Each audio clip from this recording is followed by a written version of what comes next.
Bonjour, vous écoutez Manager en chemin et aujourd'hui, je vous invite à me suivre dans l'épisode 11, Comment faire de votre boîte mail un acte de management.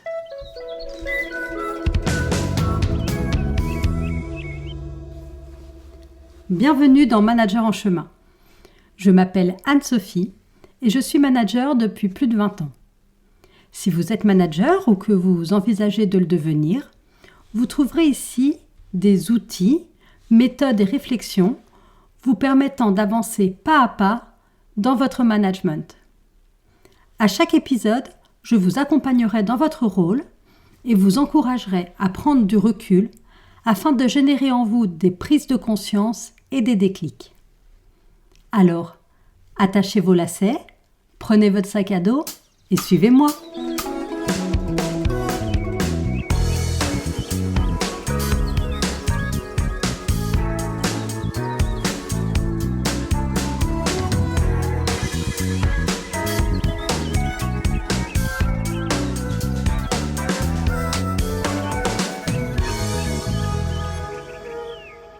Bonjour, bonsoir.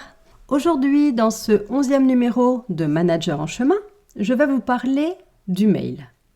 Alors, s'il y a bien un outil de communication utilisé au quotidien dans le monde professionnel, c'est bien le mail. Vous savez comme moi que nous en recevons des centaines par jour.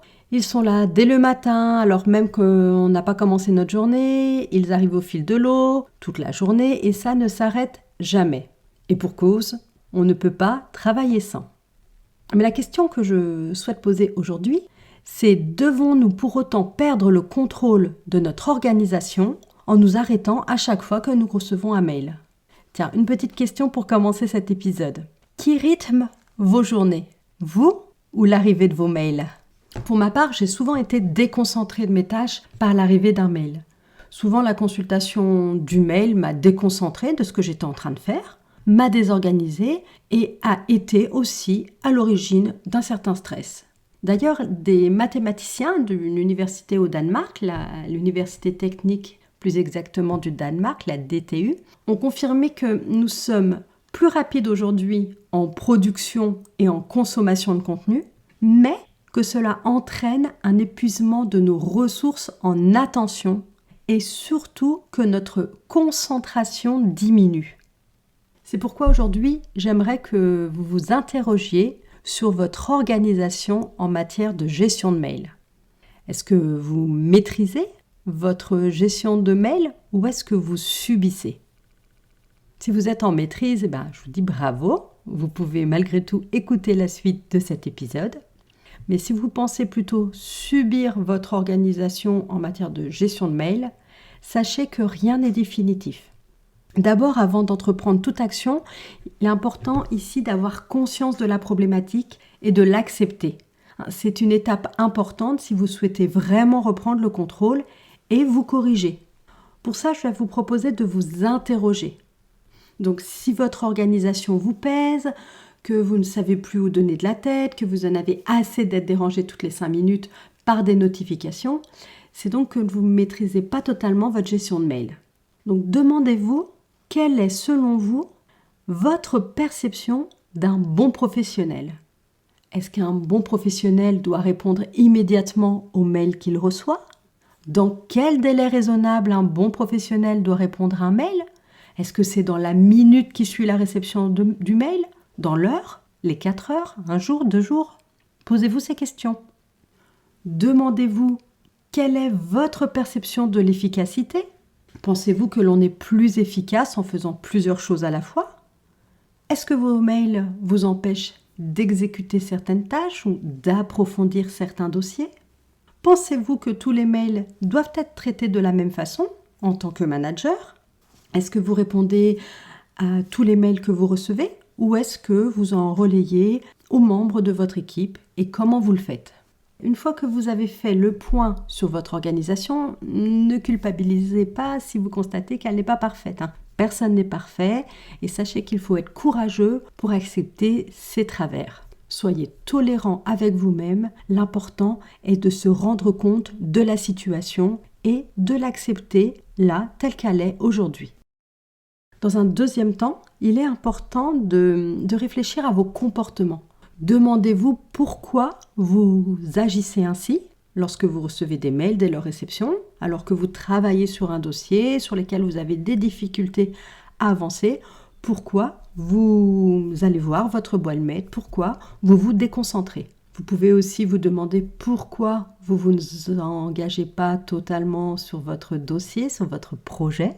Et vous pouvez aussi vous interroger à savoir pourquoi vous ne déléguez pas certaines tâches. Maîtriser sa boîte mail, c'est maîtriser son organisation, son temps et son management. Une fois qu'on a dit ça, vous vous interrogez certainement pour savoir, ok, mais comment faire ? Comment faire pour reprendre le contrôle de mon organisation ? Alors d'abord, prévoyez des temps pour traiter vos mails. Organisez vos journées en fonction de vos impératifs et instaurez des temps mail. Vous les mentionnez dans votre agenda. Ça peut être le matin en arrivant, en fin de matinée, en début d'après-midi, le soir avant de partir, entre deux réunions si vous avez le temps, une fois par jour. C'est vous qui déterminez la fréquence et le bon moment. Le mieux, c'est de tester en passant à l'action. Essayez une nouvelle organisation et voyez en fin de journée quels en ont été les effets.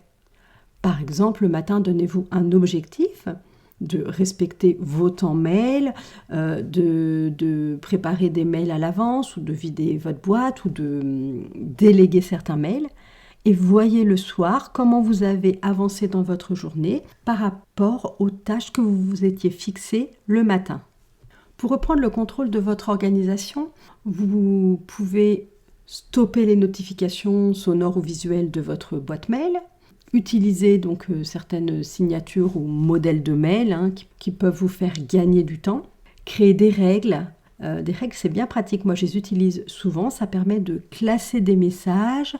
Par exemple, moi, je classe dans un dossier copie tous les mails où je suis en copie. C'est-à-dire qu'ils ne m'arrivent pas directement dans ma boîte principale. Ça veut dire quoi ? Ça veut dire que je les regarde une, deux fois par jour, même des fois je les regarde le vendredi quand je fais le point sur ma semaine, mais ce sont des mails qui ne vont pas polluer ma boîte mail. Ça veut dire que je suis en copie, c'est pas à moi que ce mail s'adresse directement. Par contre, j'en ai l'information si jamais je veux aller la chercher. Ensuite, ce qui est important pour vraiment maîtriser la gestion de votre boîte mail, c'est de décider d'une action à chaque mail ouvert.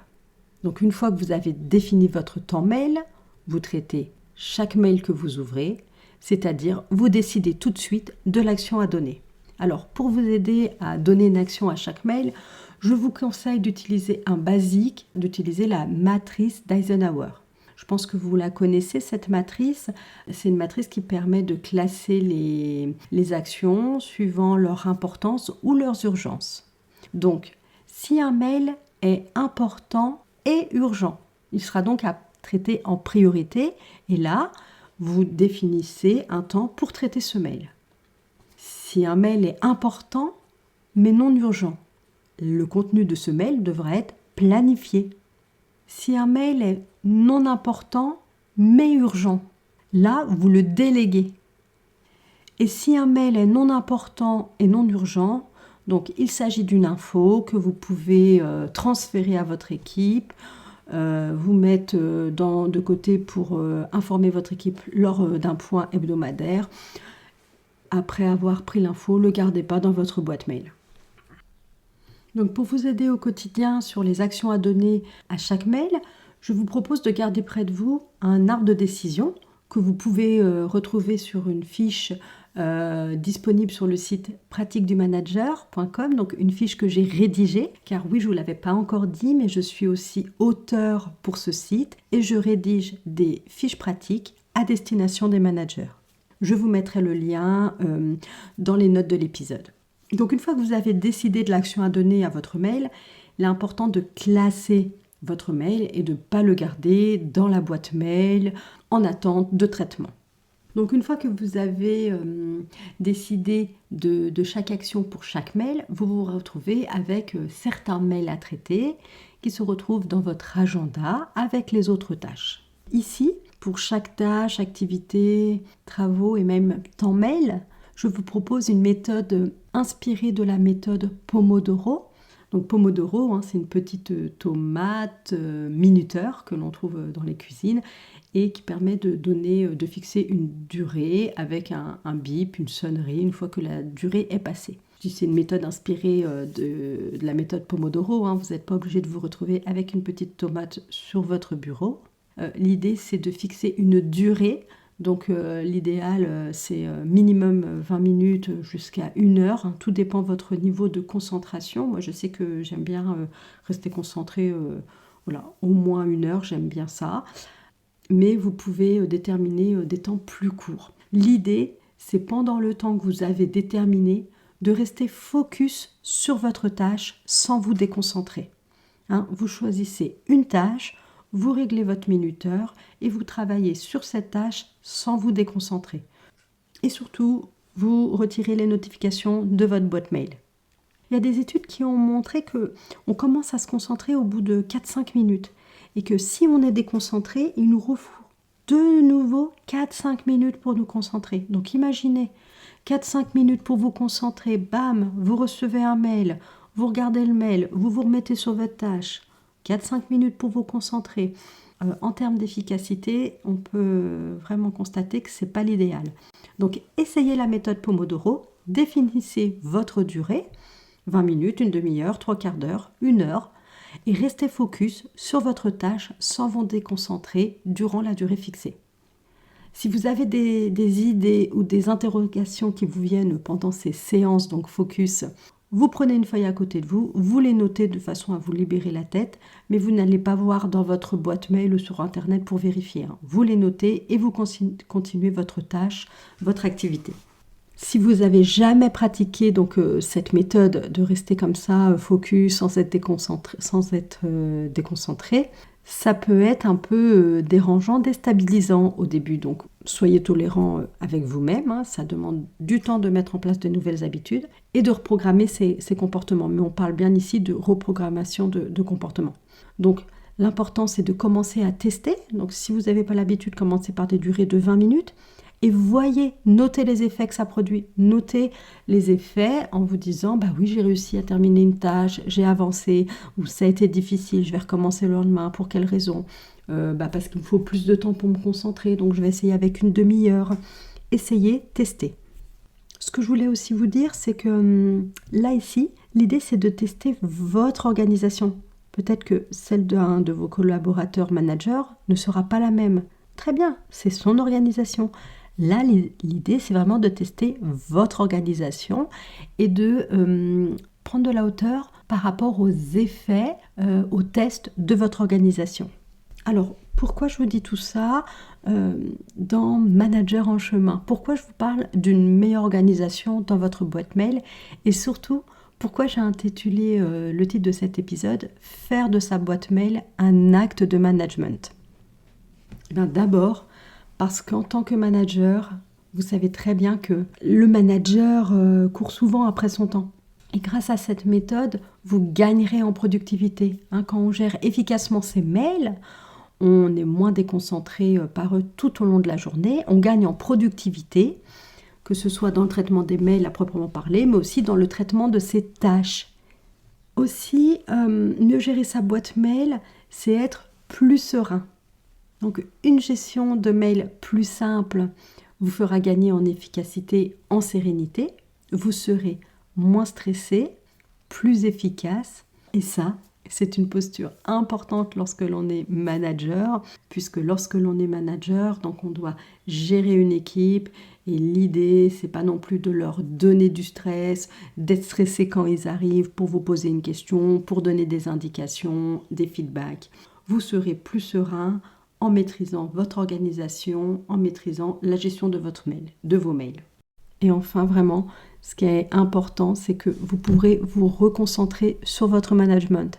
Donc, gérer sa boîte mail, comme je le disais avec la matrice d'Eisenhower, c'est un véritable acte de management. Gérer sa boîte mail, c'est prioriser, donner des objectifs, déléguer, savoir dire non, expliquer. Gérer sa boîte mail, c'est aussi dire à votre équipe, pendant les congés, vous me faites un petit mail récapitulatif, une fois par jour, une fois par semaine, vous déterminez là encore la fréquence en fonction de vos besoins. et vous leur dites, vous me faites un mail récapitulatif plutôt que de me mettre en copie de tous les messages. Ainsi, vous responsabilisez vos collaborateurs et leur permettez de gagner en autonomie. Donc si malgré tous ces efforts d'organisation, le volume des mails à traiter pour vous ou votre équipe reste trop important, je voulais quand même vous dire qu'il existe des alternatives aux emails, comme des outils collaboratifs ou des plateformes, mais aussi comme des outils de ticketing qui permettent de centraliser toutes les demandes reçues. Donc les outils de ticketing, vous les connaissez certainement, ce sont donc des tickets que l'on fait en général à un éditeur de logiciels, mais ça peut aussi être utilisé en interne. Ça permet de rationaliser les traitements, de sécuriser en cas d'absence, de définir aussi un délai de traitement au mail, donc à la demande, de simplifier les démarches en automatisant les réponses. Vous pouvez là, par exemple, si vous n'avez pas d'outils de ticketing, créer des modèles de messages, mais les outils de ticketing le font automatiquement. Ça permet aussi de suivre les demandes ou de faire évoluer les processus. Comme vous le savez, à la fin de chaque épisode, je vous interroge pour vous permettre de prendre de la hauteur donc, dans votre rôle de manager. Et aujourd'hui, je vous ai déjà quand même posé pas mal de questions, mais j'aimerais vous demander en plus, avez-vous envie de changer votre organisation et pourquoi ? Pour terminer, je vais reprendre 3 idées importantes à retenir pour faire de sa boîte mail un acte de management. Donc la première idée, c'est d'abord de prendre conscience. Je reprendrai Sénèque qui disait « Le commencement du salut est la connaissance de sa faute ». C'est vrai que c'est important de reconnaître ses erreurs. C'est déjà le premier pas. Le premier pas vers une transformation, vers un changement de pratique, de méthode. Concernant notre sujet, demandez-vous, selon vous, quel est le délai raisonnable pour répondre à un mail ? Demandez-vous, en tant que manager, quels sont les mails que vous devez traiter ? Quels sont les mails que vous devez déléguer ? Prenez conscience de la situation actuelle. Prenez conscience, constatez, c'est le commencement du salut. La deuxième idée à retenir est qu'il faut commencer par accepter qu'il y a bien une problématique dans votre organisation. L'accepter, c'est se dire, je constate qu'il y a quelque chose qui ne va pas. Je me demande pour quelle raison j'agis comme ça. Est-ce que parce que je pense qu'un bon manager a plus de valeur s'il répond immédiatement à la réception d'un mail ? Est-ce que le traitement de tous les mails n'est pas une excuse pour ne pas m'engager sur mon projet ? J'identifie pourquoi afin de mieux comprendre et de faciliter mon évolution. Enfin, je me rappelle que si je veux changer, il faut que je teste, que je me mette en action. Le changement n'est possible que pour celui qui le souhaite vraiment. Donc, commencez un pas après l'autre. Faites un pas aujourd'hui, un autre demain. Fixez-vous des petits objectifs quotidiens. Commencez à utiliser votre boîte mail en déléguant. C'est pas parce que votre demande arrive dans la boîte mail du manager, d'ailleurs c'est souvent le cas, qu'elle doit être traitée par lui. Votre rôle est d'organiser, de dispatcher le travail, de déléguer, de prioriser, de suivre les activités, mais pas de traiter tous les mails. Donc comme je vous le disais, si vous souhaitez en savoir plus sur un support pratique que j'ai rédigé il y a quelques années sur l'optimisation de sa boîte mail, vous le trouverez sur le site Les pratiques du manager. Je vous mets donc le lien dans le descriptif de l'épisode. Et dans le prochain épisode, nous traiterons d'un sujet qui me tient vraiment à cœur. C'est quelle est la différence entre être productif et être occupé.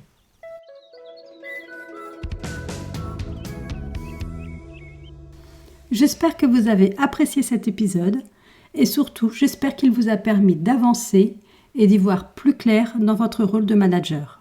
Si c'est le cas, parlez-en autour de vous et laissez-moi un avis 5 étoiles sur votre plateforme d'écoute. Vous pouvez aussi vous abonner pour être notifié des prochains épisodes. À bientôt!